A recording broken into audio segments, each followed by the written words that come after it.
Yo, konnichiwa. Di video kali ini Mimin mau ngelanjutin Jujutsu Kaisen Season 2. Tapi buat kalian yang belum nonton video sebelumnya, Mimin saranin buat nonton dulu supaya kalian tuh nggak bingung sama alur ceritanya. Sebelum kita lanjut ke pembahasannya, buat teman-teman yang kurang suka spoiler atau cara pembawaan Mimin mohon maaf. Kalian bisa skip aja kalau ngerasa kurang nyaman. Dan buat yang masih stay, Mimin ucapin makasih. Yaudah, nggak usah lama-lama, kita langsung aja yuk gas videonya.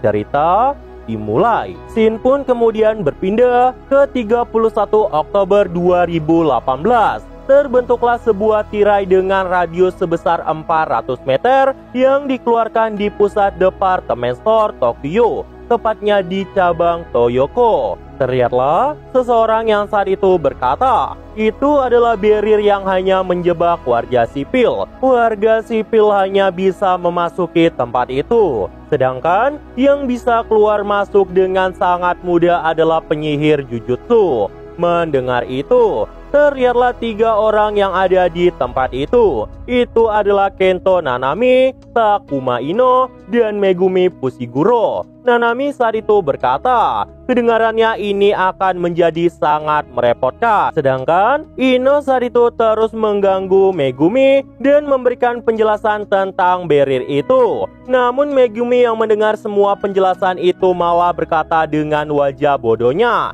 "Ya, aku udah tahu." Dan di sini Megumi pun berkata di dalam hati, si Ino adalah murid yang sangat cerdas. Dia sepertinya mau pamer kecerdasan di depan diriku, apalagi dia lebih tua. Dan di sini Nanami pun bertanya kepada orang sebelumnya, di mana Gojo Satoru. Itu karena nggak ada seorang pun di tempat itu. Padahal di persimpangan akan menjadi tempat tersibuk. Sepertinya ada hal buruk yang telah terjadi. Semuanya telah tersebar di dekat seluruh perimeter tirai itu, dan mereka sedang meminta hal yang sama tentang Gojo Satoru. Scene pun kemudian berpindah menampilkan Nobito, Maki, dan Nobara yang ada di tempat itu. Nobito pun kemudian berkata, tidak mungkin orang yang bukan penyihir kenal dengannya. Mereka pasti disuruh untuk mengatakan hal itu.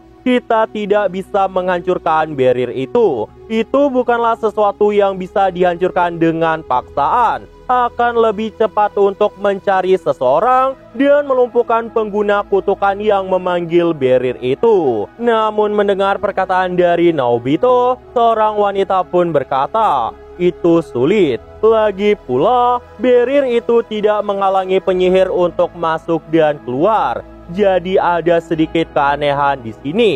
Ini adalah sebuah teknik perisai tingkat tinggi. Dan sepertinya satu-satunya cara adalah dengan memanggil Gojo Satoru.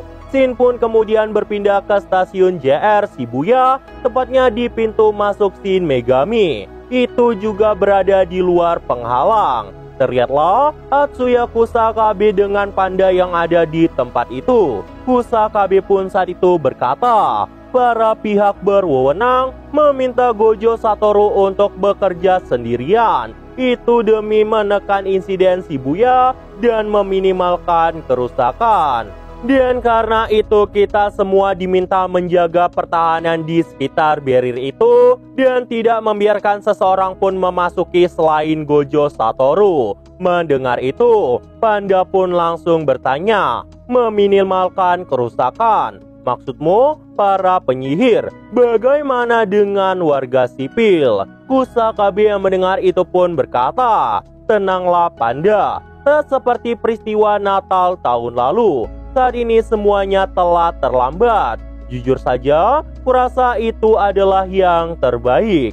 Sebenarnya aku tadi telah melihat ke dalam penghalang itu. Memang orang-orang terlihat sedang panik. Tapi Kusakabe tidak melihat pengguna kutukan ataupun seseorang yang berkeliaran untuk membunuh orang-orang. Saat ini mereka hanya terjebak di dalam tempat itu aja. Scene pun kemudian berpindah ke dalam barrier penghalang. Terlihatlah para warga yang saat itu terus berteriak agar mereka membawa Gojo Satoru ke tempat ini. Beberapa orang yang gak mengenal Gojo pun bertanya, siapa itu Gojo Satoru. Ngedengar itu, seorang wanita pun ngejawab, aku juga nggak tahu. Tapi kata mereka, kalau Gojo Satoru tidak datang ke sini, kita semua nggak bakal bisa keluar dari tempat ini. Dan di sini orang-orang pun mulai berkata bahwa sebenarnya kebanyakan dari mereka itu berasal dari persimpangan stasiun. Namun tiba-tiba sesuatu menarik mereka sampai mereka pun memasuki penghalang itu. Namun ketika orang itu memikirkan hal itu, tiba-tiba dari luar penghalang masuklah Gojo Satoru. Gojo pun saat itu tiba di pukul 8 pagi. Ngelihat orang-orang yang rame banget di tempat itu, Gojo pun jadi bingung cara ngelewati mereka. Gojo pun kemudian berkata, ini jadi kacau sekali. Tirai di permukaan telah menyebak orang-orang non-penyihir dan sepertinya berasal dari suatu tempat yang berada di bawah. Gojo pun kemudian melangkahi orang-orang itu dengan berjalan di atas mereka yang membuat orang-orang di tempat itu pun jadi kebingungan. Dan setelah itu sampailah Gojo di gerbong rel kereta api. Gojo pun kemudian berkata, kurasa aku tahu apa yang mereka incar sebenarnya. Ayo maju sini. Shin pun kemudian berpindah ke pemakaman Aoyama. Terlihatlah Yuji yang saat itu berkata, apa? Kenapa kalian malah membiarkan Gojo Sensei pergi sendiri? Aku paham maksudnya, tapi bukankah kita harusnya membantunya? Ngedengar itu, Mei Mei pun menjawab, itulah kenapa kita saat ini menuju ke Shibuya. Lagi pula Yuji, kau seharusnya tidak menganggap Gojo Satoru itu sebagai orang normal. Dan saat itu adik laki-laki Mei Mei yang bernama Ui Ui juga berkata, kau pikir dia siapa? Kenapa kita harus membantunya? Dan di sini terlihatlah Mei Mei dengan adiknya yang sedang manja-manjaan, yang membuat Yuji pun saat itu jadi kesal banget. Dan setelah itu mereka pun langsung berpindah dari tempat itu. Mei Mei pun kemudian berkata, tirai yang ada di Shibuya sepertinya baru saja muncul di stasiun Maji Dingumei. Jadi kita akan menuju ke sana. Kita akan lari, jadi berusaha menyusul. Yuji yang mendengar itu pun langsung berkata baiklah. Shin pun kemudian berpindah menampilkan Gojo Satoru kembali. Terlihatlah komplotan penjahat yang saat itu ada di tempat itu. Mereka pun berkata, akhirnya ketemu. Gojo pun kemudian langsung turun ke rel kereta api itu sambil tersenyum.